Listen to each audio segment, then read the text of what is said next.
So hey guys, এটা বৃষ্টির দিনের ব্লগ পার্ট 2। আর এখন যাচ্ছি আমি খাবার আনতে।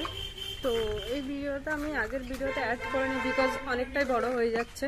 তো যার কারণে ভেবেছি এটা পার্ট 2তে নিয়ে আসবো। তো সমস্ত কাজ কমপ্লিট করে এবার আমি এখন যাচ্ছি খাবার আনতে। তো খাবার কেন আনতে যাচ্ছি, যেহেতু একা রয়েছি এখানে, তো কাজের চাপে বা বিভিন্ন কারণে রান্না হয়ে ওঠে না। তো যার কারণে এখানে হোম ডেলিভারি রয়েছে, ওখান থেকে আমি খাবার অর্ডার করি, খাবার নিয়ে আসি রোজ। তো হোস্টেল লাইফ আর ব্যাচেলার লাইফ যাই কী করবো, হোস্টেল লাইফের এই একটা কষ্ট, রান্নাবান্নার দিক থেকে তো কষ্ট রয়েছে, প্লাস একাকিত্ব থাকার যে কষ্টটা ওটাও রয়েছে। তো কী আর বলবো, এই হচ্ছে যেখান থেকে আমি খাবার নিয়ে আসি তাদের বাড়ির যাওয়ার রাস্তা। তো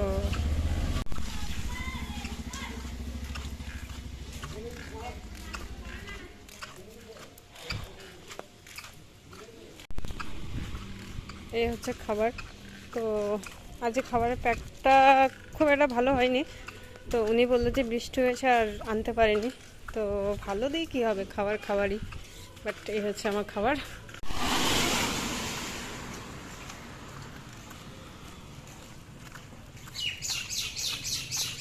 তো সারাদিনের কাজের ফাঁকে যেটুকু সময় পাই, যা যা করি মোটামুটি সবটা শেয়ার করি তোমার সাথে, এই যা আছে দেখানোর জন্য। আর সারাদিনে কাজের পর খুব একটা কথা ঘুরতে যাওয়া হয় না, অ্যাকচুয়ালি সময় থাকে না, তো যেটুকু সারাদিনে করি সেটাই দেখানোর চেষ্টা করি। অন্যান্য দিন পাতা দেয়, বাট আজকে পাতা দেয়নি, তো এখন আমাকে তার জন্য থালা ধুতে যেতে হবে। তো এখন খেতে বসে গেছি। আর আজকে খাবারে আলু ভর্তা রয়েছে, আর এখানে রয়েছে ডিম। বাট ডিম বলতে আমি ভেবেছি হয়তো ডিম আর কি, মুরগির ডিম, বাট এখানে দেখছি মাছের ডিম। ওফ, যেটা আমার খুবই ফেভারিট। তো এটা পরে হবে, আগে এটা দিয়ে খাই, এটাও আমার ফেভারিট। যেহেতু ভাত খাচ্ছি, তো খাওয়ার সময় একটু শান্তশিষ্টভাবে খাওয়াটাই বেটার, রিল্যাক্স। তো আলু ভর্তা দিয়ে কয়েক গরস খেয়েছি, এবার ডিমটা নেওয়া যাক।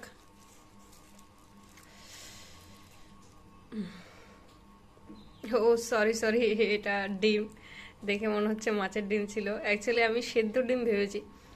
যাই হোক, মিস্টেক, পুরো মনটাই ব্রেক হয়ে গেল, আমি ভেবেছি মাছের ডিম। ঠিক আছে, চলো পরে কথা হচ্ছে, খাবারটা খেয়ে নিই। ফাইনালি আমার এখন খাওয়া দাওয়া কমপ্লিট হলো, বাট খাওয়াতে আজকে পুরো মনটা ভেঙে গেল। প্রথমে যেটা আমি গেস করেছিলাম, ওনারা যখন বললো যে আজকে ডিম হয়েছে, তো ভেবেছিলাম হয়তো সেদ্ধ ডিম যেটা থাকে তো সেটাই হবে। বাট যখন এখানে এনে প্যাকেটটা ওপেন করি, তখন দেখি অনেকটা মাছের ডিম, মাঝে মাঝে ওরা মাছের ডিমও রান্না করে, তো আমি ভেবেছিলাম মাছের ডিম। বাট পরে যখন সেটা হাতে নিই, তো পুরোপুরি দেখে ওটা ভাজা ডিমকে রান্না করেছে। তো একটুখানি ব্রেক হই, একটু না অনেকটাই, কারণ মাছের ডিম খেতে আমি অনেক ভালোবাসি। তো যাই হোক, খাওয়ার কথা আর আজকে কি বলবো, অ্যাকচুয়ালি আজকে ওনারা বলেছে যে খিচুড়ি রান্না করবে। তো আজকে আমার খেতে ইচ্ছে করছে না, অ্যাকচুয়ালি বৃষ্টির দিনে খিচুড়ির সাথে আদার্স কোনো কম্বিনেশন থাকলে তো বেশ জমে যায়। তো খিচুড়ির সাথে কি ছিল আমি জিজ্ঞাসা করিনি, যেহেতু আমি খাবো না বলেছি। তো আমার যেহেতু আজকে খাওয়ার সেরকম ইচ্ছে ছিল না, তো আমি বলেছি না, আজ আমার জন্য ভাতই রান্না করো। তো যাই হোক, সব মিলিয়ে খাওয়া দাওয়া ঠিকঠাক ছিল, বাট একটুখানি কষ্ট লাগলো। যাই হোক, তো আজকের ব্লগটা এই অবধি থাকুক, শেষ করছি। দেখা হচ্ছে কোনো একটা নতুন ব্লগ ভিডিও। টাটা।